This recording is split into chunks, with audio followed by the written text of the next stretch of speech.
我今天这个主题啊。Well, this is the title of my presentation. I've been here for 1 day and a half, and I've been listening carefully to all the presentations. And yesterday morning, I learned about this point. Given the slowdown of economic growth, the growth in the food and beverages industry also slowed down. Business is getting tougher and tougher. Experience is crucial to all businesses.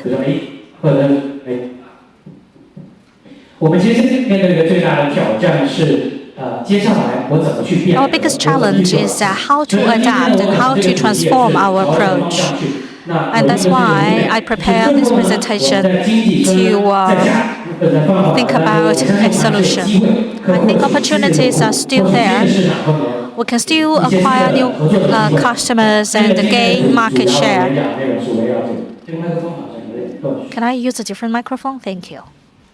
不好意思啊，那在开始讲我今天这个主要的内容之前呢，给大家抛几个 slides。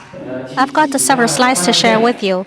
大家还记得这张应该是 Do you remember this one? 90年代甚至90 It was a typical picture in late 1990s. If you visited Beijing in late 1990s, you would see these yellow minivans. 今日我相信包括今天来会场。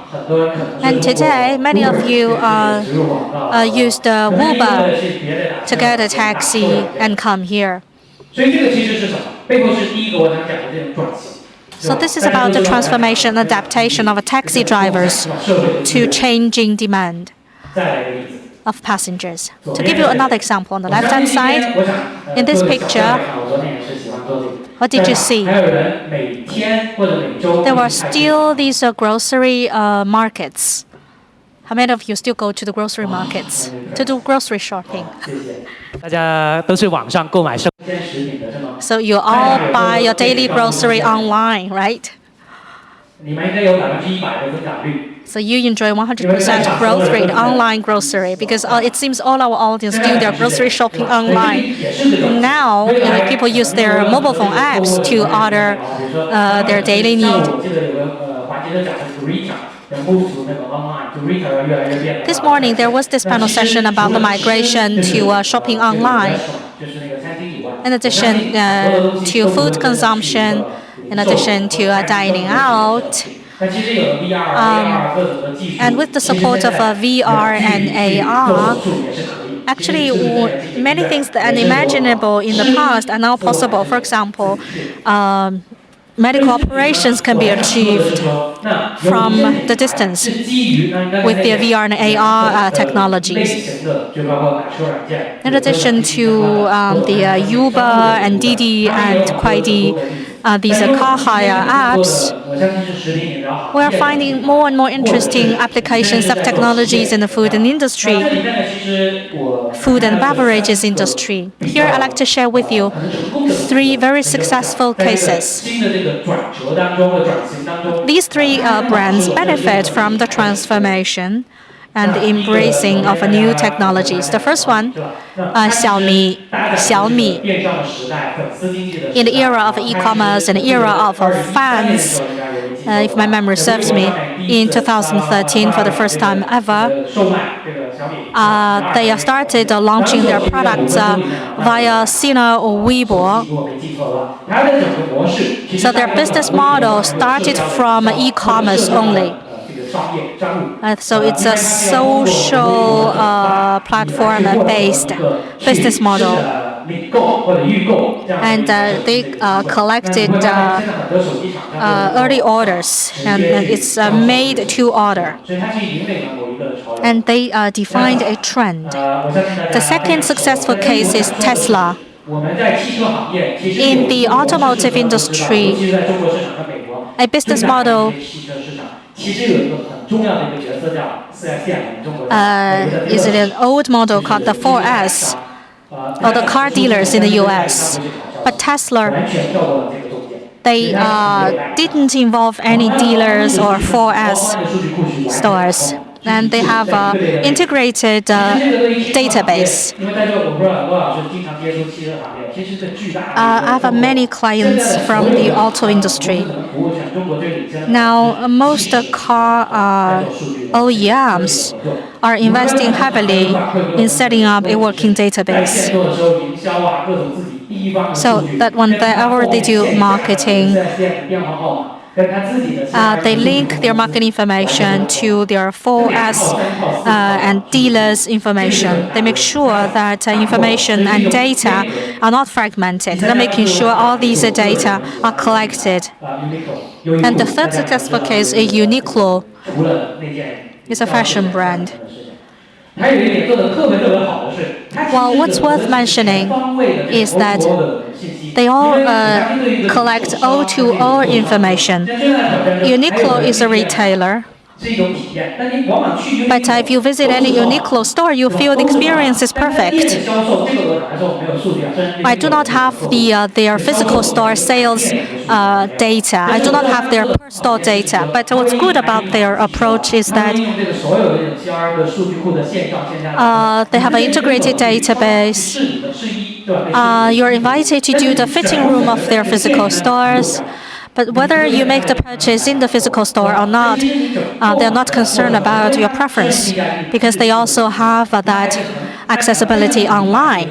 So they have a clear positioning of their physical stores or their flagship stores. The stores are designed to give you best experience.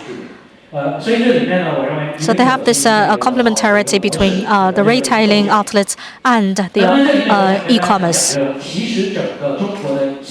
If you look at China's marketing industry, if you look at the past 10 years, I would say there were 3 different phases or 3 different waves. In year 2009, we collected data, but data was only able to create 1 times of value. So the multiplier is a small one, it's only 1. So in year 2009, you collected some measurement data. To give you one example, in year 2009, I came back from Europe, and there was this company called Software. So Software was creating and providing measurement data for clients. And around year 2012, it's about 3 years ago, the value of a data enjoyed a 1,000 times multiplier.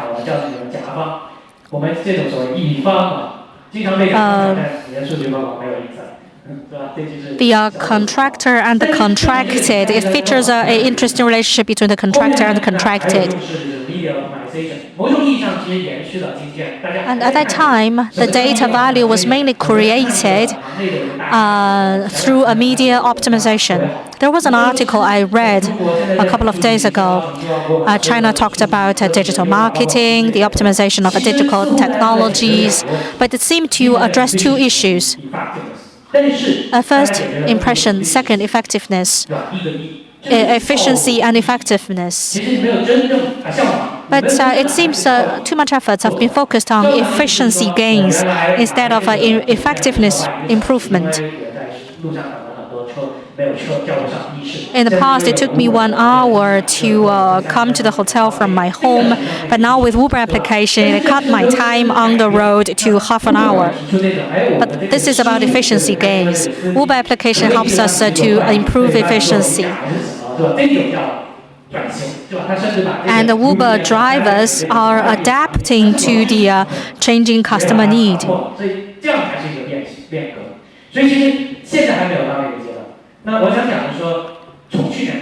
But if you look at the third wave, starting from last year, we call it digital marketing 3.0. We're talking about a multiplier of 1 million times. This morning we heard this lady from iClick and also the speaker from Dow Chemicals. They all make great presentations. But with the third wave of digital marketing, we're embracing the third transformation. we'll say CPI, CPC, and the TV viewing ratings, they're all traffic-based, traffic volume-based. But as advertisers, we all know that it's not what matters is not only the amount of viewing, but also the quality of viewing. Who's behind the screens and viewing your advertisements? I think the 2 days forum, the 3 days forum focuses on 3 topics. First, customer-centric media purchase. A customer-centric media purchase requires you to gain these insights about customers. I've been doing digital advertisement for the China market over the past 7 or 8 years. Have you heard a retail guru in the U.S. Said 50% of the people have viewed our advertisement, but I don't know whom these 50% are and where they are. Therefore, 50% of your spend in this randomized advertisement placement is wasted. But sometimes more than half of your spend is wasted. Sometimes only 30% of your investment is effective. The remaining 70% is wasted. So this is a very cruel, but you have to face up to it. Therefore, in the future, we need to embrace optimization. We need to have an accurate definition of your customer segment. And yesterday, I made a point that digital marketing in the future will have to focus on conversion. And all of the activities will have to be connected. But the most interesting aspect of digital marketing in the future is the last point. I stand to be corrected if you find my point provocative. 2 years ago, I visited New York. I looked around businesses in the U.S. and I heard about this important concept, predictive analytics. I'm in my 30s. I come from Hong Kong. I'm now living in Guangdong. And I will probably buy an SUV in the future. But this static information about myself is not as useful as my future possibilities. For example, I'm about to be married. I'm about to be a dad. So what's most valuable about me or what's interesting to the marketers is my future possibilities. Therefore, when you do analytics, you have to not only look at it in a static manner, but also be dynamic and predict what will happen on me. As we gain more insights about the future possibility and understand the internal logic of different pieces of information about me, then your future will be brighter.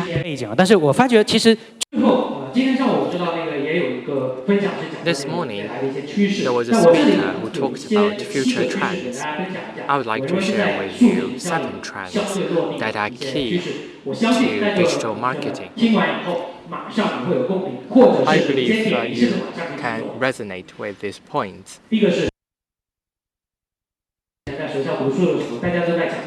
Over 10 years ago, when I studied marketing at college, everybody was talking about personalization. Originally, personalized marketing is quite different from what it is now. If you are a member of Walmart, you buy a can of Coke for 5 yuan, but if you are a gold member, you only need to pay 4 yuan. This is an example of personalization. What's interesting is that it is only part of the reality now. It is offering. But currently, we have multiple possibilities for personalized marketing.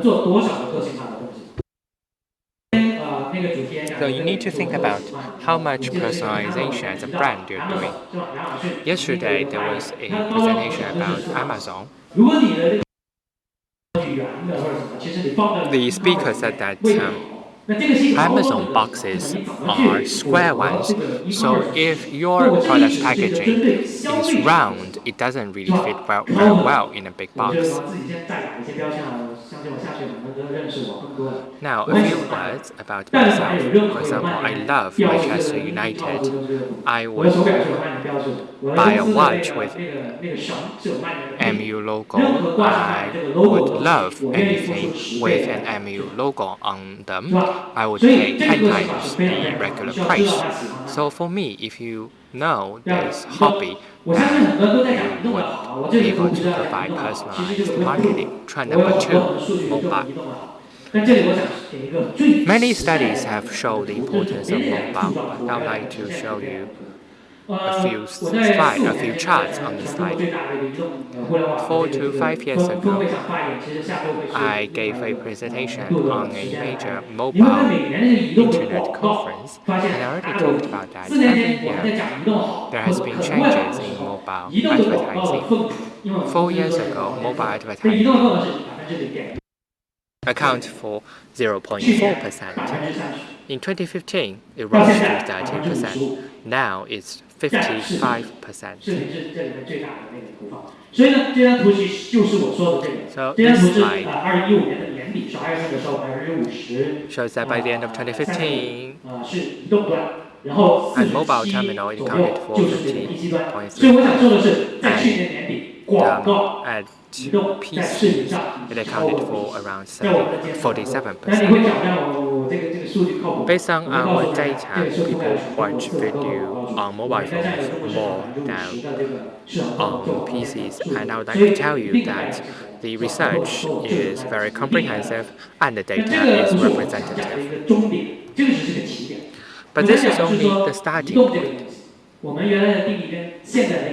Our definition of mobile is different from what it used to be. Do you have any robotic vacuum cleaner at home? Please raise your hands if you do. I used to buy a robotic vacuum cleaner. It moves around automatically. Tesla is also an automatic moving object. Tesla has a huge screen in it where you could put your ads on the screens. In the future, there are going to be wearables and everything can be mobile. In the future, you should take full use of all these devices and screens to engage consumers. This is an obvious trend, but there are a number of challenges. The large number of screens make marketing very fragmented. If you put an ad on CCTV, it would cover 60 to 80% of TV viewers in China. But if you put an ad on mobile devices, you can only reach a fragmented portion of consumers. But I would like to say that we should be bold and make many tries. VR and AR are popular, but I would like to get back to communicating with consumers. If you look at the picture at the lower right part, I think you might be familiar with the video in technology. You could see two screenshots before and after. What's the difference here? What's the difference between these two pictures?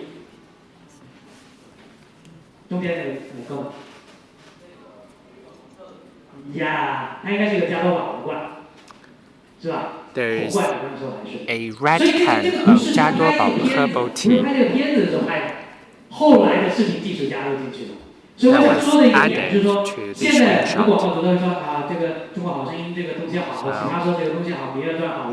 There are a number of online and TV reality shows that are very popular, so many sponsors find such sponsorship very rewarding, but it is difficult to find good reality TV shows to sponsor. Videoing is a good attempt. You don't have to sponsor the entire season of the program. You could pay for the product placement in one episode of the show. 是吧？才能去播放，所以这个事情就变成跟美国的电视剧很不一样。美国电视每周都可以插播一个新的。In China, you 这个是 have 不可以。但是有了技术，应用技术， get your episodes approved by the authorities before you can show them to the audience, which means that you can't do product placement in other ways. If you do video in, then it is very safe and it doesn't have any problem in terms of censorship. 过去这2、3年应该是 Next trend, content. 我没有来做调研了，在座有多少人是做 How many of you 冠名的、植入的，或者 sponsored a program on TV or reality TV, or how many of you have sponsored an internet celebrity? So essentially, how many of you have invested in digital marketing? There are many people actually that believe that such methods can be very helpful, but require large investment. Content marketing has this advantage of very high cost effectiveness. You don't need to have a big budget to do content marketing. For example, you could work with a grassroots KOL to help you with the promotion, or you could create a video that can become viral. This goes back to data. You may have a lot of budget, maybe as high as 100 million, but in China, when you pay 100 million for title sponsorship, there's almost no way to measure the effectiveness of such investment. There are 2 ways. The first is to look at offering survey, and the second is to look at Baidu index. But we do need a comprehensive measurement system for such a high investment. When you become a title sponsor of a program, you could work with stars in the shows, you could do offline promotion activities. How would you evaluate the effectiveness of such programs? So you need to think about this question. Trend number 5, add quality.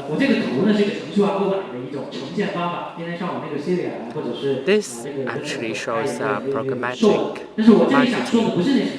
Celia talked about this morning. But because of programmatic marketing, we have a big challenge here.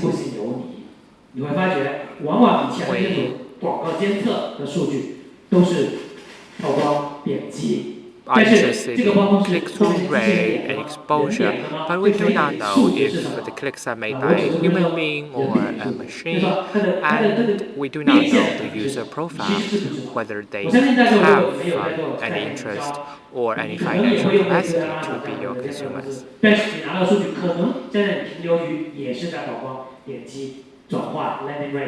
So you might only get information such as click-through rate. Conversion is not something that could be easily calculated. I'll give you an example. You can see this dashboard.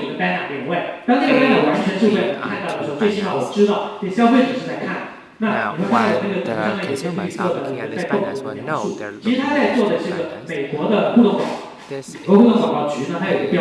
US Interactive Ad Agency standard, which is called visible exposure. If an ad if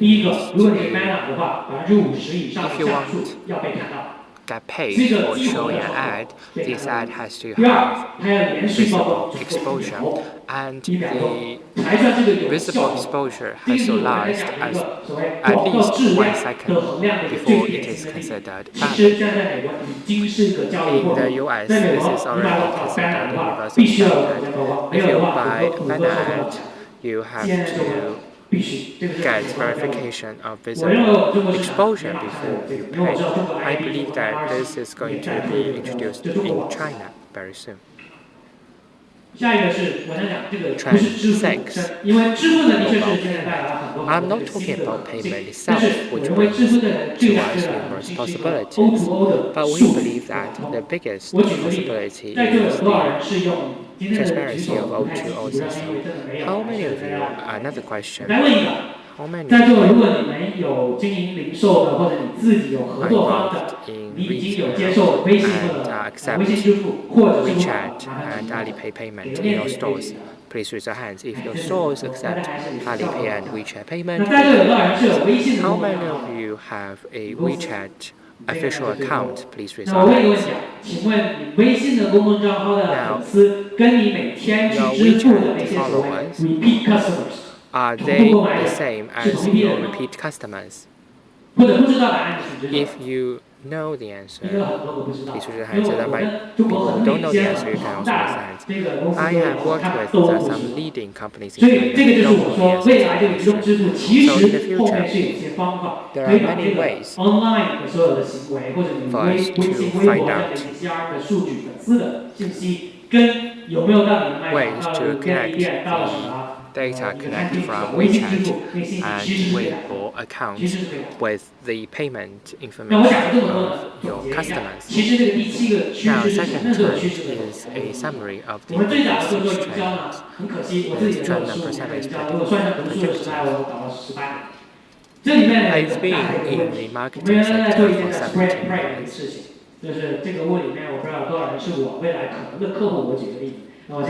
Now, originally we would talk to a large audience and we would do this spray and pray method. After this presentation, I hope that some of you will become our customers, but there's little we can do about it. But then, it's evolved to segmentation. Companies like P&G have started to do customer segmentation. Mobile internet has contributed to this, but they have not fully embraced personalization. You can't just say people who are men who are in their 30s are members of S&P. That is not true. So they shall evolve further to personalization, and this is that before the last predictive marketing. We don't have a crystal ball, but we do have this tool of predictive marketing.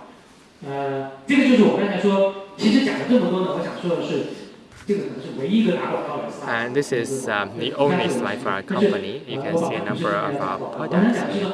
But my point here is that digital marketing will help you to get access on all touch points. But these touch points and the data are isolated. We need to connect these isolated islands.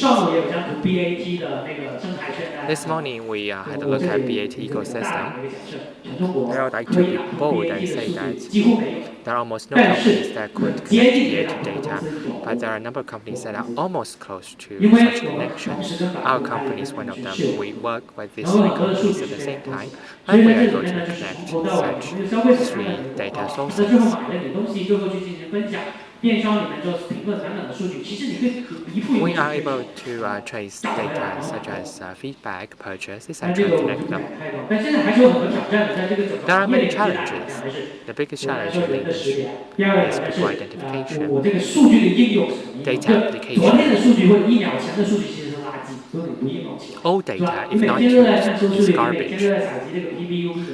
You might collect PPE data every day, but if you don't use them, it's equal to garbage. The next challenge is user privacy and data transparency.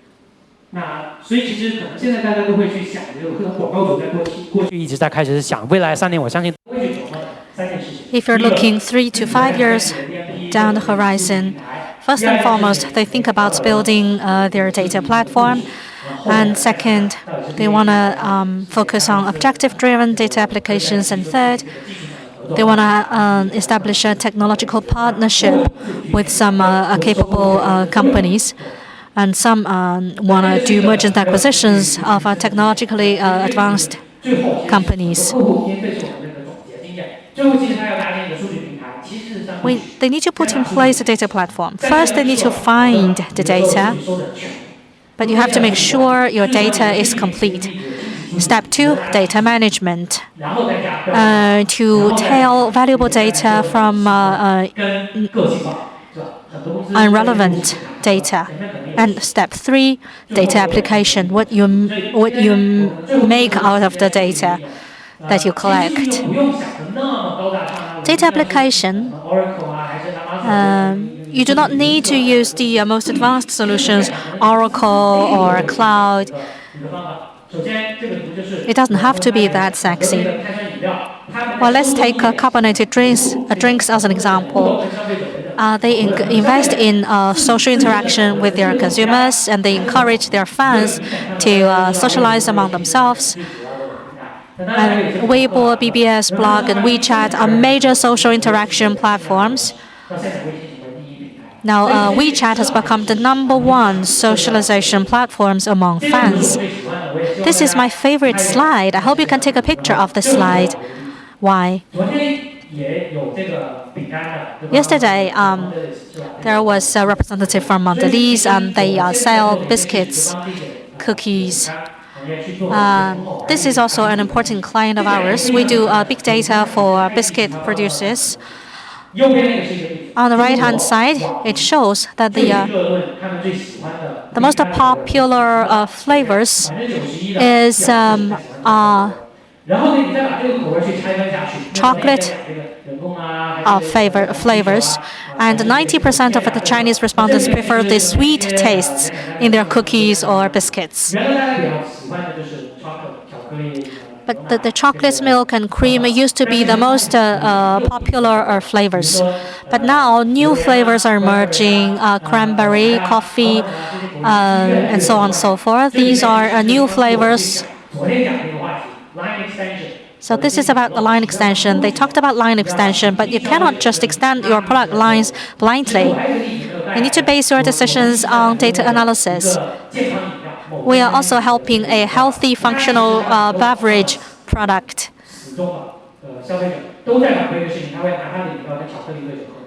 Well, they find that its fans usually enjoy their beverages together with biscuits and chocolate. Coca-Cola. Yesterday, we have a representative from PepsiCo, but this time I'd like to talk about Coca-Cola. This is a client of ours. Through data mining,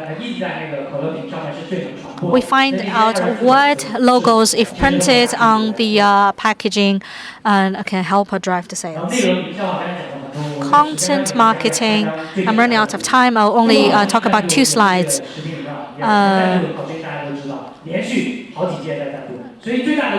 The singing competition, Jia Duobao sponsored the singing competition, the most popular variety show in China.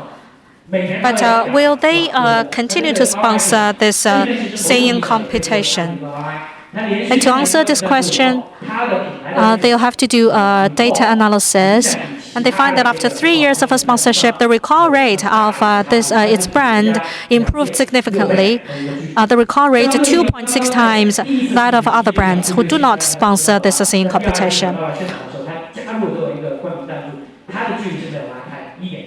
And it shows that if you only sponsor a popular variety show for 2 times, it's not as effective as if you sponsor it for 3 times in a row. So this is a comparison, and we use data to make the case.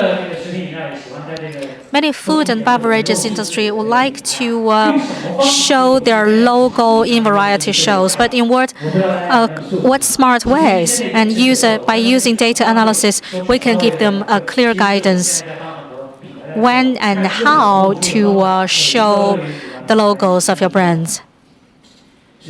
So we at AdMaster has these interesting findings. And please scan our QR code if you need further information about us. Thank you. There's interesting cases. If you scan our QR code, and you can access the interesting cases we've done on behalf of our clients. Do I still have time for Q&A?